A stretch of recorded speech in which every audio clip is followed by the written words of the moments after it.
fluorescent lights flickered above, casting a sterile glow across the clean, yet barren office space. The hum of the old vending machine echoed down the hallway as Amara wiped the last of the dust from the corner of the glass office. She was used to being invisible, the janitor, the quiet worker who blended into the background. Most of the time, no one noticed her, but today her employer would make sure to change that. "Amara, I'm afraid this isn't working out." Mr. Delaney's voice cut through the silence, his tone dismissive, almost mechanical. The harshness in his words wasn't just about the cleaning, it was about something much deeper. Amara's heart clenched as she lowered her mop. "I'm sorry, what do you mean? I've been doing my best." Her voice trembled slightly, but she straightened herself, refusing to show weakness. Mr. Delaney leaned back in his chair, steepling his fingers. "You don't belong here. The company needs someone with more stability, more resources. You're too much of a risk. You're poor, Amara. You don't fit the image we're trying to build." His words were like daggers, sharp and cruel. For a moment she stood there, stunned. The dismissal wasn't just about her job. It was about who she was, what she lacked. Mr. Delaney's words stung deeply, but there was something deeper in his gaze. She knew it. This wasn't just about cleaning. It was about power. It was about class. As Amara walked out of the building, her footsteps echoed in the empty parking lot. She had to keep her composure. She had to pretend that the dismissal didn't sting, that the loss didn't matter. But as the wind whipped through her hair, she couldn't ignore the anger building inside her. How could he be so blind, so heartless? She stopped in her tracks as a familiar figure approached. Mrs. Wilkins, the elderly neighbor who lived 2 floors above her in the rundown apartment complex. Mrs. Wilkins was always there, with a kind word or a gentle smile. Amara couldn't help but smile back, but her heart still felt heavy. "Hey, Amara, I heard what happened," Mrs. Wilkins said, her voice soft and knowing. "I know you don't like to talk about it, but you don't have to take this. You're better than this. Your work ethic. It's not about the money, it's about the heart." Amara sighed, looking at the ground. "It doesn't matter. People like me don't get to rise up. It's just the way things are." "Not always," Mrs. Wilkins said with a glint of mischief in her eyes. "There's something you don't know, child. Something big." Confused, Amara turned to her. "What do you mean?" Mrs. Wilkins smiled again, her eyes twinkling. "Your net worth, dear. It's time to stop pretending. It's time to let the world know who you really are." Amara stared at Mrs. Wilkins, her mind racing. "What are you talking about? I don't have any money. I barely make enough to pay my bills, let alone—" No, dear," Mrs. Wilkins interrupted, taking Amara's hand gently. "You've been playing small for far too long. You've been hiding your true self because of what others might think. But there's something you don't know about your family history, a secret that has been buried for years." Amara's breath caught in her throat. "What secret?" Mrs. Wilkins motioned for Amara to sit on the worn bench next to the building. "Your grandfather. He wasn't just any man. He was a mogul, a hidden titan in the real estate world. He left behind an inheritance, a vast fortune that's been untouched, locked away for years. But it's yours, if you want it." Amara's mind spun. Her family had never spoken about wealth. They had always struggled. What was Mrs. Wilkins talking about? Was it real? "Why are you telling me this?" Amara asked, her voice shaky. "Because," Mrs. Wilkins said, "it's time for you to stop being a janitor. It's time for you to rise. And that man who fired you, he won't even know what hit him." In the days that followed, Amara dug deep into her family's past. She researched, spoke to distant relatives, and uncovered the truth about her grandfather's fortune. It wasn't just money in the bank. It was properties, businesses, assets that spanned continents. He had left it all to her, but the will had been buried in red tape for years. Amara sat in front of the computer screen, her heart racing as she reviewed the legal documents. She was no longer the woman who cleaned floors and wiped windows. She was now someone with power, someone with resources. She had a choice. She stood up, pacing the room. The decision loomed before her, to reveal her true net worth, to step into the world she had never known, or to stay hidden in the shadows. The thought of confronting her former boss made her stomach churn. She had been invisible to him, but now she could take control. The decision was made. Amara was going to face the world, and she was going to make sure Mr. Delaney knew exactly who she was. It was a week later when Amara walked back into the office building. Her footsteps were steady now, her head held high. The employees at their desks hardly noticed her, lost in their work. But she wasn't here to clean. She was here for something far greater. Mr. Delaney was in his office, perched behind his massive desk. The last time she had been here, she was just a janitor. Today, she was someone else. She knocked once, and then opened the door without waiting for a response. "Mr. Delaney," Amara said, her voice steady but powerful, "I think it's time you knew who I really am." Mr. Delaney looked up, confused. "Amara, what are you doing here?" Amara smiled, a small but knowing smile. "I'm here to take back what was taken from me and to show you exactly who I am." Her eyes didn't waver as she pulled out the legal documents from her bag, placing them on his desk. Mr. Delaney's face went pale as he glanced at the papers, his mouth going dry. You're the heir?" he stammered, his face betraying the shock that rippled through him. Amara nodded. "And now, I'm here to take control, not just of my family's fortune, but of my own destiny." As the realization sank in, Amara could see the shift in Mr. Delaney's eyes. The same man who had judged her for her poverty, who had seen her as nothing more than a worker to discard, now faced the undeniable truth. She was no longer the janitor. She was someone who commanded respect. The tables had turned. Amara stood there watching as Mr. Delaney stumbled over his words, trying to regain his composure. The air between them thickened with tension, each second stretching out like an eternity. She could see the confusion in his eyes, but there was something else lurking beneath the surface. Fear. "How is this possible?" he asked, his voice shaking. He reached for the papers on his desk, his fingers brushing against them, but he hesitated as if unsure whether to touch the truth, now staring him in the face. Amara remained still, watching him with a steady gaze, her emotions controlled.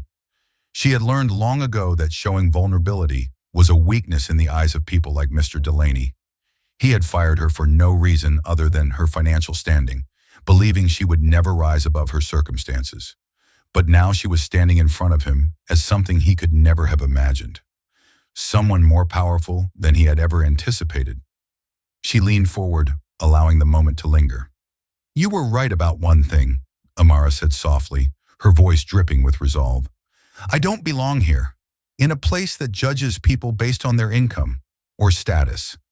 But I do belong in the world I'm about to build, and I won't be hiding behind a mop anymore."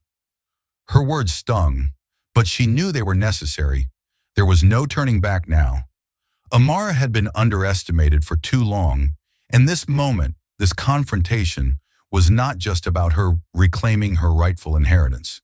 It was about proving to herself that she had the power to rewrite her own story. Mr. Delaney finally grabbed the papers from his desk, his hands trembling as he scanned them. The realization hit him like a ton of bricks. This is real," he murmured, almost to himself. "But how? You've been cleaning my floors, cleaning my office." Amara's lips curled into a slight smile. "I didn't need your approval to survive, Mr. Delaney. All I needed was the strength to keep going." She turned to leave, but before she reached the door, she heard him speak again, his voice quieter this time. "You can't just walk away from this." Amara paused, her hand on the door handle, and without turning around, she said, "I can, and I will. I'm not the janitor anymore. I'm not the invisible woman you thought you knew, and I'm going to make sure you never forget it." With that, she walked out of his office, leaving the stunned man behind. Amara spent the next few days in a haze, caught between disbelief and the exhilarating rush of newfound freedom. She had faced her former boss, made her declaration, and walked away. But there was more to do, so much more. The fortune her grandfather left her wasn't just money, it was a legacy, one that demanded her attention and action. But where to begin? The properties, the assets, they were scattered across different cities and countries, all tied up in a web of legalities and business interests. Her head spun with the enormity of it all. Amara sat at her kitchen table, papers strewn across the surface, her laptop open with endless tabs of legal documents and asset lists. She felt like a small fish in a vast ocean, unsure of where to dive in first. But then, as if a switch had flipped, she realized something. She didn't have to do this alone. She picked up the phone and called Mrs. Wilkins, the one person who had believed in her when no one else had. The woman who had opened her eyes to the possibilities she had never even dreamed of. "Mrs. Wilkins, I need your help," Amara said, her voice steady. "I don't know where to start with all of this."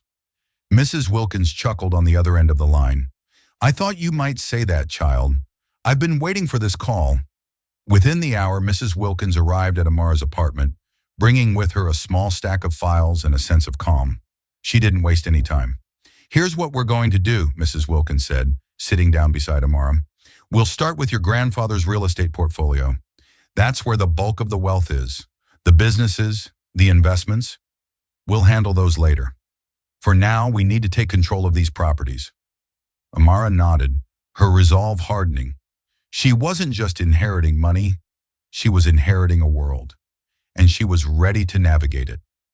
For the first time in a long while, Amara felt like she had a purpose. The fire that had been ignited in her chest the day Mr. Delaney fired her was burning brighter now. She wasn't going to just survive, she was going to thrive. In the weeks that followed, Amara and Mrs. Wilkins worked tirelessly to untangle the web of her grandfather's estate. They spent hours on the phone with lawyers, real estate agents, and accountants, making sense of what had once seemed like a distant, unattainable dream. The properties were just the beginning. As Amara dove deeper into her grandfather's world, she discovered that his empire wasn't just built on real estate. It was a network of businesses, investments, and connections that spanned across continents. Amara was now the proud owner of stakes in technology startups, art galleries, and even a small media company. The wealth was staggering, but it was also overwhelming. Amara quickly realized that she couldn't handle all of this on her own. She needed a team, people who understood the intricacies of her new world and could help her navigate it. She reached out to a few trusted contacts, old colleagues, some of the smartest minds she had met during her time working various odd jobs. Her first hire was Olivia, a sharp young lawyer who had a knack for corporate law. Olivia was more than happy to join Amara's growing team. Next, she brought on Daniel, a seasoned real estate agent who had experience managing multi-million-dollar properties. Together, they formed a small but powerful team that was ready to take on the world. One evening, after a long day of meetings, Amara sat with her team in her newly renovated office. The walls, once bare and cold, were now adorned with inspiring quotes and photographs of the places Amara had visited. The window overlooked the city below, a constant reminder of how far she had come. "We've got a lot of work ahead of us," Amara said, looking around the room. "But we're going to do this right. We're not just here to make money. We're here to build something bigger, something that lasts." Her words were met with nods of agreement, the room buzzing with excitement. For the first time in her life, Amara felt like she was in control. She had shed the label of the poor janitor. Now she was a force to be reckoned with, and nothing, not even Mr. Delaney, could stand in her way. But little did Amara know, her journey was just beginning. The world she was stepping into was full of power struggles, hidden enemies, and a future that held far more challenges than she could imagine. As Amara looked out of her office window, she couldn't help but wonder, how long would it take for the world to truly realize who she was? The question lingered in her mind as the sun dipped below the horizon, casting a warm golden light across the city and Amara's future. Amara had just begun to feel the weight of her new world when the first real challenge arrived. It came unexpectedly, like a storm on the horizon, and threatened to undo everything she had worked for. It was a phone call, one that sent a shiver down her spine. "Amara, we need to talk," Olivia said, her voice tight, urgent. "It's about the property downtown, the one your grandfather bought years ago." Amara's mind raced as she sat up straighter in her chair. She had just finalized the paperwork on that property, a sprawling building that once housed a chain of high-end stores. It was a valuable asset in a prime location, one that had the potential to elevate her portfolio significantly. "What's wrong?" Amara asked, already feeling the pit of anxiety settle in her stomach. "They're claiming squatters' rights. Olivia replied, her voice strained. There are tenants in the building who have been living there for years without paying rent. They're refusing to leave, and their legal team is already making threats. The situation is getting worse. We need to handle this now, before it gets out of control. Amara's jaw tightened. She hadn't anticipated this. Not in her wildest dreams. Her grandfather's empire, built over decades, had its flaws, its cracks, and now it was her responsibility to fix them. But how? She looked at the papers on her desk, her mind working quickly. The building was an asset, yes, but it was also a headache, a potential liability. She needed a solution, and fast. Set up a meeting with the tenants. I want to speak to them face to face, Amara said, her voice cold with determination. We'll negotiate. We don't back down from problems. We solve them. Olivia paused before responding, as if unsure. You're sure about this? The legal team? I'm sure, Amara interrupted, her decision made. Set the meeting up for tomorrow. I'll be there. The weight of the challenge loomed over her, but Amara had learned something important in her journey. Power wasn't just about wealth. It was about how you handled the pressure, how you reacted when the world threw obstacles in your way. And she wasn't about to back down now. The following day, Amara stood in front of the downtown building, her heels clicking against the sidewalk with each confident step. She had made it clear to everyone involved that she wasn't some naive, inexperienced woman. She wasn't here to play games. She was here to take control, and that meant facing difficult situations head-on. Inside the building, the tenants waited. There was a mix of emotions in the room as Amara walked in. Some faces were wary, others outright hostile. They had lived in the building for years without paying rent, and now they were being asked to leave. The tension was thick, but Amara remained unfazed. Let's get something clear, she began, her voice steady but firm, as she surveyed the room. I understand you've been here for a long time, but this is my building now. My grandfather built it, and it's mine to manage. I'm not here to make enemies. I'm here to find a solution that works for everyone. But we have to be realistic. This isn't your home anymore. One of the tenants, a woman with long brown hair and a defiant look in her eyes, stood up. You think you can just kick us out because you inherited some property? You don't know what it's like to struggle, to survive. We've been here for years. You can't just... Amara raised her hand, silencing the woman. I'm not trying to be cruel, she said, her voice softening but still firm. But I can't let you stay here indefinitely without paying rent. That's not how things work. We can negotiate an arrangement that benefits both sides. I'll offer you a settlement. I'll pay for relocation costs, help you find a new place to live, but you have to leave by the end of the month. The room fell silent. Amara knew the stakes were high. If she didn't handle this right, it could spiral into a public relations nightmare. But she wasn't here to back down. She was here to reclaim what was hers, and that meant doing things her way. The woman who had spoken earlier eyed Amara warily.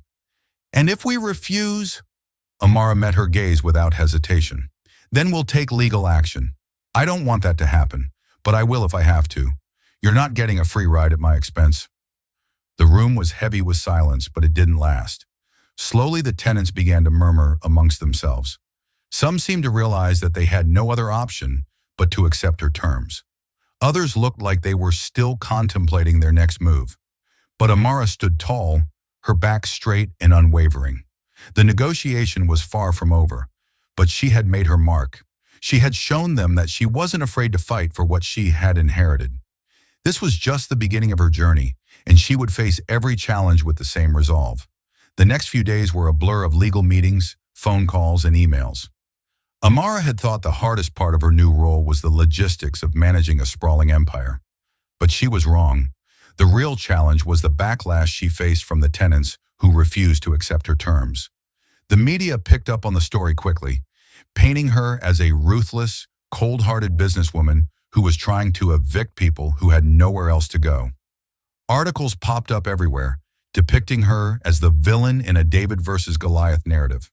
The headline screamed, "Heiress evicts the poor," a woman who inherited more than just wealth, and the janitor who became a tyrant, the hidden secrets of Amara's empire.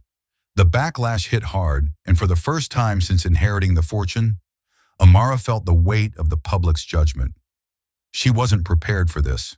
She had inherited her grandfather's empire, yes, but she hadn't inherited the social savviness needed to navigate the world of media and public relations.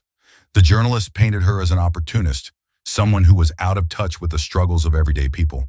Amara watched as the media storm raged around her. It felt like she was drowning in negativity, every headline twisting her actions into something darker. She knew she had to act fast. But what could she do? How could she turn this around? That night, Amara sat at her desk, staring at the glowing screen of her laptop, contemplating her next move. The road ahead wasn't going to be easy, but Amara had never been one to back down from a fight. If she wanted to survive this, she would have to fight back. And not just with money, power, or legal threats. She would have to use her voice, her influence, and her newfound strength. The public might have written her off already, but Amara wasn't finished yet, and she wasn't about to let anyone tell her story for her. The real battle was only just beginning. The backlash from the tenants' eviction had hit Amara hard, but she was not one to cower in the face of adversity. The media was relentless, and every corner of her life seemed to be under a microscope. The stories written about her only grew harsher as the days passed, with each headline more damning than the last. The first step toward taking back control was clear. She needed to address the public.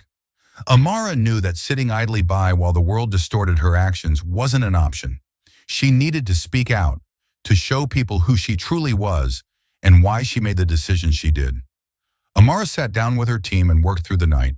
Together they crafted a statement, one that explained the reasoning behind her actions, one that acknowledged the emotions of the tenants, but also firmly stated her stance on what needed to be done for the future of her inherited empire. It wasn't an easy decision, but it was the only one that made sense. On the morning of the press release, Amara stood before a podium in the conference room of her new office. The room was filled with reporters, cameras flashing as they eagerly awaited her words. The tension in the air was palpable. She cleared her throat and began, her voice steady but strong. I stand before you today not just as a businesswoman, but as a granddaughter who inherited a legacy. My grandfather built an empire, one that I now have the responsibility of managing. The decision I made to ask tenants to vacate my building was not easy, and it was never made out of malice.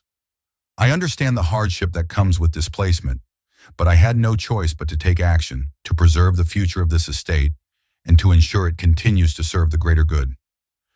Amara paused, letting her words sink in. She could feel the weight of the moment.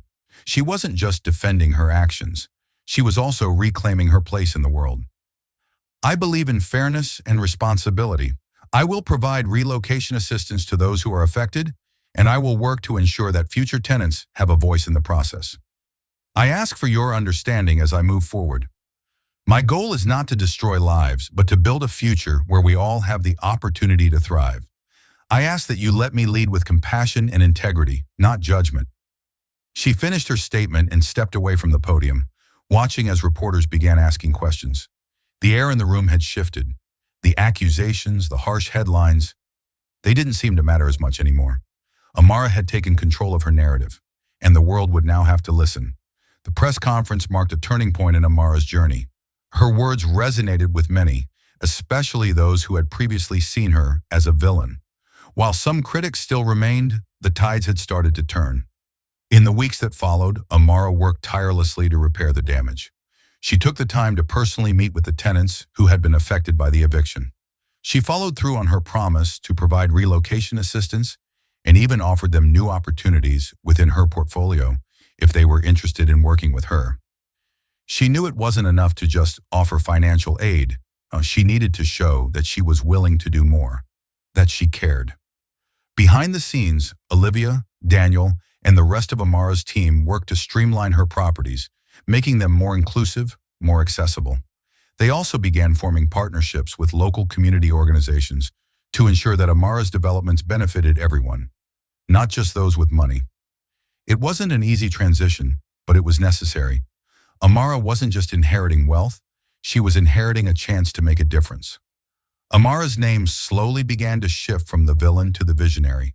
Stories of her compassion, her tenacity, and her ability to turn the situation around started to circulate. She wasn't just the heir to a fortune anymore. She was the woman who rebuilt an empire, who saw potential where others saw failure. Her past as the janitor who was overlooked became a powerful symbol of resilience. She had proven that no one, no matter their past, should be underestimated. Amara knew that rebuilding her reputation would take time, but the foundation was now in place. And as the months passed, she felt the weight of her decisions becoming lighter. She had found her balance between business and compassion, between wealth and responsibility. As Amara's reputation solidified, so did her sense of purpose. She had inherited more than just wealth. She had inherited a platform, a voice that she could use for good. The real estate empire her grandfather had built was now something more. It was a symbol of possibility, of second chances.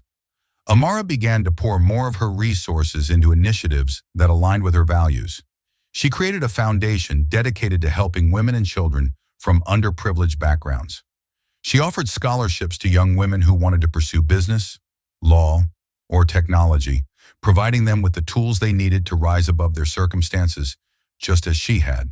The media, once so quick to tear her down, now began to recognize her as a leader in social change. She had proven that success wasn't just about money, it was about impact. Her foundation flourished, and soon Amara was invited to speak at conferences and forums on leadership, entrepreneurship, and social responsibility. But even with all her success, Amara never forgot where she came from. She often visited the local shelter, working with people who were struggling to get by. She knew what it was like to be dismissed, to feel invisible, and she never wanted anyone to feel that way again. Her office became a symbol of this transformation. It was no longer just a place of business, but a place of innovation, hope, and change. The once cold, sterile walls now echoed with the sounds of people working to make the world a better place. And Amara was at the center of it all. She had reclaimed her legacy. She had built something far greater than just wealth. She had built a future, not just for herself, but for everyone around her. And as she sat in her office, looking out over the city, she knew that this was only the beginning. There was more to do, more to create, and more lives to change. The world had once overlooked her, but now she was a force to be reckoned with. Amara had become the architect of her own destiny, and nothing, no one, could stand in her way. The years passed quickly, and Amara's empire grew even more expansive, her influence stretching far beyond the confines of her grandfather's legacy. But even as her wealth increased, her mission remained the same: to leave the world better than she had found it. The day finally came when Amara returned to the building where it had all started, the downtown property, the one that had caused her so much stress and heartache. She stood in front of it once more, no longer as the woman who had been forced to evict tenants, but as someone who had transformed the very foundation of the city. The building was no longer a symbol of greed or neglect. It had been refurbished, turned into affordable housing for those in need. It was a testament to Amara's journey, to her determination to change the world around her. She walked through the building's halls, now filled with life, and met with the people who lived there. They were grateful, their smiles a reminder of why she had made the hard decisions she had. Amara had never forgotten the power of empathy, of human connection. As she exited the building, Amara looked up at the skyline. The city had changed, and so had she. She had once been invisible, overlooked, a janitor cleaning the floors of a cold corporate office. Now she was the one who had helped build the city, brick by brick, life by life. The legacy she had inherited was no longer just about money. It was about people, about helping others rise up, just as she had. And as she stood there, with the sun setting behind her, Amara knew that her true wealth wasn't measured in numbers, but in the lives she had touched. She had risen above it all, and she wasn't done yet. Like and subscribe for more.